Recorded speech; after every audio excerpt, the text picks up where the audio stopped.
Hello, thank you for calling the Pisilco. How can I help you today? Sabi niyo, aayusin niyo yung kuryente. Gapar hurat kami sa dong simana. O, tayo taga-kagsing. Buli ni ina mo. Pasensya na tabi ka mo ha. Tapiagi mo man mo ang gabos para maayos ang mga kuryente. Kaso da kurbaga ang tumbang poste, may mo nakita. Buko man yan natugi, naduaging hugam, tindog dagos. Pati taga para kagsing ka ha. Di ka nakataram ng luway-luway sana. Kauyan pa no. Sabi na pa no, aayusin na. Saan ba kayo maabot? Ay, may ko ara, maghurat ka. Buli ni ina mo. Thank you for calling the Pisilco. My name May is... akong pakiaram kung sino ka. Kakaayos lang ng kuryente dito sa amo, tapos brown out na naman. May ka pa nasanay, ha? Malamang ma-brown out, ika na ning kuryente. Alangan mo na mag-brown out na may kuryente. Pag para siyong tititik mo unta ka, maghurat ka, sado ka pa ha, bura patab, bulit ni ina mo.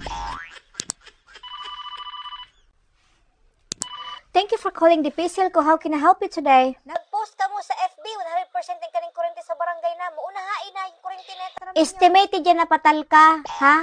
Maghurat ka, tapapunta na dyan. Aban-aban na hapon, tapos na yan, ha? Overtime pa. Ikan ka pang ihingunay? Bura-bura ng paghurat.